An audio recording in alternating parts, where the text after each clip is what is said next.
Today I have a video and it is going to be about 6 mistakes that new nurses make that can potentially harm their patients. So I'm just coming with 6 examples. These are not all the examples, but these are the biggest mistakes that I have observed and I have researched, and other nurses have gave their input about this video. So these are 6 things that we see are common mistakes that we're going to discuss in this video.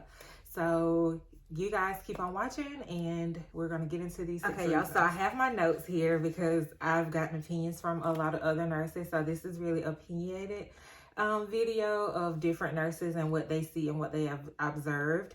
So the first reason is being afraid to delegate tasks. So that is one of the biggest mistakes that new nurses tend to do. Like, they are so afraid to tell someone else a task to do, which is their job.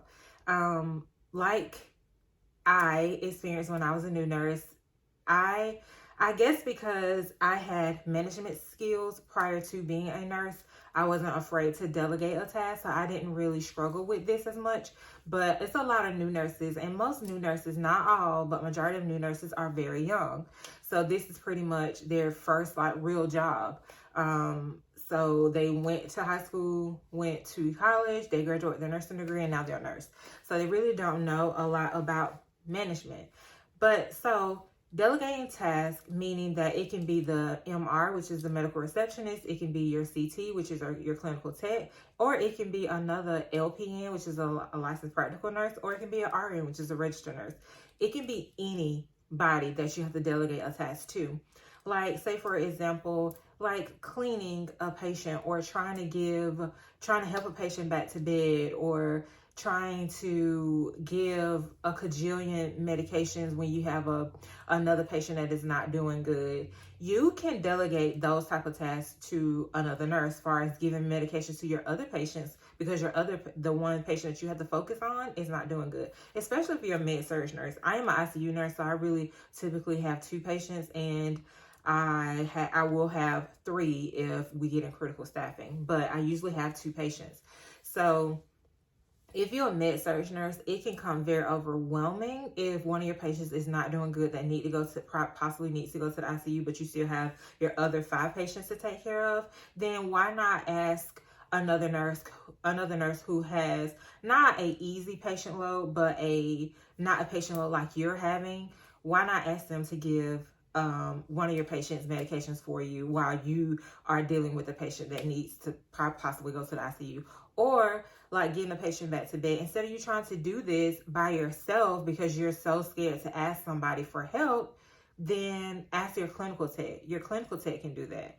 Put in orders. Sometimes, like, you need to get something from Central Supply, where they store all the supplies in the hospital. You need to get something. That your MR, your medical receptionist, can put that order in. They can call. They can either possibly go get it sometimes. So sometimes you got to be able to get out of your shell and delegate some tasks to others, so that the workload and the weight load can't be so hard on you. Even though I'm not saying put a lot of the workload and the weight on someone else, I'm not saying that at all. But I am saying, if you're overwhelmed and you need help, delegate the task.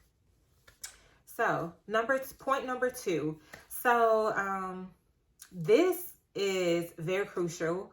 Your patient potentially could be in a lot of trouble if you are afraid to call a doctor. New nurses are sometimes intimidated or afraid to call new nurses. You guys, I have been there. I have done that. Like, I worked on night shift in the ICU. I was a brand new nurse, and I got hired right from nursing school into the ICU. So I had to critically think all the time. Ever since I've been a nurse, I've been able to critical think. But anywho, calling a doctor, like I work in a cardiovascular ICU unit, just to give an example. And we have, they do open heart surgeries in my hospital. So they don't go to a PACU to recover right after a cabbage. They come straight to me. So I am like the PACU nurse and ICU nurse all in one. So if your patient is not doing good, I used to be where I was like brainstorm my head, like, what can I do to not call them? What can I do? What can I think of? What can I do without calling them? And sometimes you and other nurses can get together and critically think together, because that's part of the team. Okay, what do you think about this, before I call them? What do you think about this? It's no problem with that, but don't wait it out. Don't sit on the patient knowing that the patient is doing bad. It's nothing you're doing is correcting it. Call the physician, because if not, that patient could go, it can go bad. It can go south real quick, real fast, let me tell you. So you are a part of the healthcare team, and you make up the healthcare team is nurses, pharmacists, the doctors, the laboratory person, nurse practitioners. All of us make up the healthcare team for that patient. Your professional judgment matters. So with that being said, if you feel like nothing you're doing is working for that patient, do not hesitate to call that physician, even though he may act like it's the end of the world because you're calling them. Who cares? Your judgment, your professional nursing judgment matters. Call the physician. Number 3, so not trusting your assessment. I do get that a lot from new nurses, where they don't trust their assessment. And it's nothing wrong with what you heard is what you heard. It's nothing wrong with that. And it's nothing wrong with getting a seasoned nurse to come and listen or to see what you saw or heard. It's nothing wrong with that, from getting opinions from others, especially a seasoned nurse. So trust your assessment. Don't listen or see something and be like, oh no, that's not what it is. No, trust your assessment. If you feel like you heard or seen something abnormal out of this patient's normal, then trust your assessment. You can always get a seasoned nurse to come help you, listen, see, and then you go from there. And that goes back to number 2, call the physician if it's abnormal. So number 4, not tip number 4, mistake number 4. So I get this a lot, and I don't know if it's egotistical or however you say it, nurses, and it's always new nurses. They feel as though asking for help means that they're incompetent. That is absolutely not true, you guys. That is not true at all. At all. It's opposite, actually. So if you don't ask for help and you know you need the help and you do it as if you know what you're doing, that's incompetent. And that is scary, because you can harm a patient. Never ever do that. If you feel as though you don't know something, if you feel as though you need help with something, ask. It's nothing wrong with that. Ask. You are a brand new nurse. You need the help. Y'all, I have asked my seasoned nurses around me, my charge nurses, my nurse manager for help all the time, and still do to this day, and I am a seasoned nurse. So if you need help, ask. It's nothing wrong with that. Okay, so number 5, mistake number 5. New nurses are too focused on task-driven things, like just trying to get all their tasks completed within 12 hours, which is understandable, because 12 hours as a nurse is not a lot of time to get everything done, y'all. It is so much to do for us nursing on patients, and 12 hours sometimes don't cut it. So when you are so task focused your whole shift, you sometimes forget to think critically. So what I mean by that is, like, you're just passing out meds. You just because you have so many patients, if you're a med-surg nurse or if you're ICU nurse, you have patients to give meds to, you just give them and that's it. What about the critical think behind you giving that medication? Why are you giving that medication? Do this patient really need this medication? But you're so task driven to get it all done. I got to give my meds. I got to answer this call. Like, I got to answer my hip phone. I got to talk to the family. I got to tell this physician this order or whatever, etc. But you forget to critically think. why are you giving this medication? Is this medication for this patient? For an example, and it happens a lot, patients on heparin drips. Patients are on heparin drips most of the time because of a PE, a DVT, something. And the physician has also ordered either heparin or Lovenox injections, but they're still on the heparin drip. So you still have them on this heparin drip. You're giving these injections. These still the same anticoagulants. Lovenox and heparin are still anticoagulants and their injections, and you're still giving those, but they're still on heparin drip. But you're so task driven that I got to give all these meds that you haven't thought about. Why am I giving heparin or Lovenox injections when this patient's on a heparin drip? Maybe if you critically think and stop, you would say, let me call the physician and make sure this order is correct.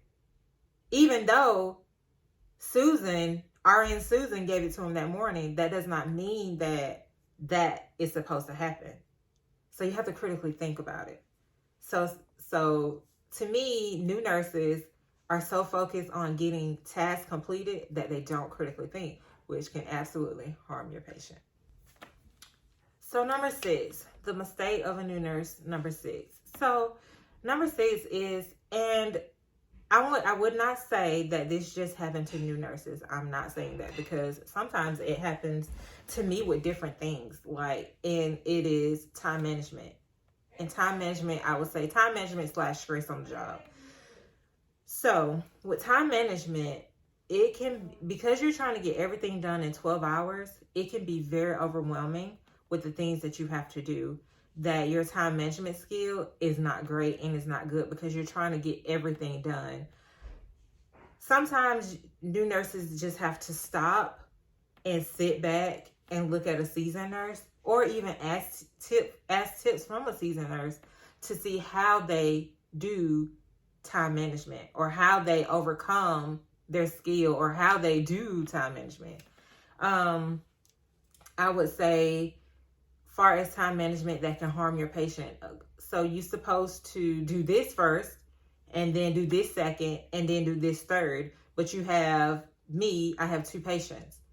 I need to do this first for this patient, and then this second for this patient, and then this third, and then this fourth. But your time management is so all over the place that you can't do 1 for this patient, and then 2 for that patient, and then 3 for this patient, and 4 for this patient. You can't do that because you're trying to get everything done for this one patient, and then, oh, let me go over here, let me do all of this for this patient.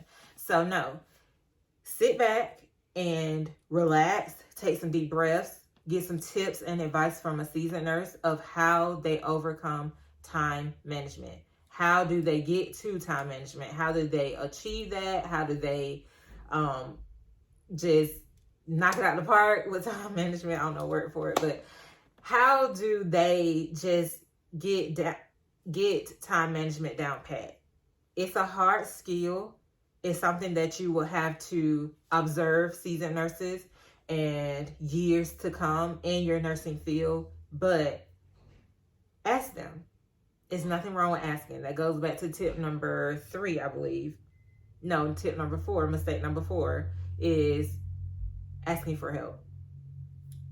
So, but let me just say this though. There is nothing that cannot be corrected in these 6 mistakes. All these 6 mistakes can be corrected, they can be achieved, and they can be fixed. So never think that this video is just to bash new nurses. No, these are things that I truly went through. Some of them I didn't go through, but it's a lot of them I did. And as a nurse, as a new nurse, I had to observe and to ask questions, and it came with the years to come. So with that being said, it is nothing that you can't fix. You can fix all of these mistakes and not harm your patient.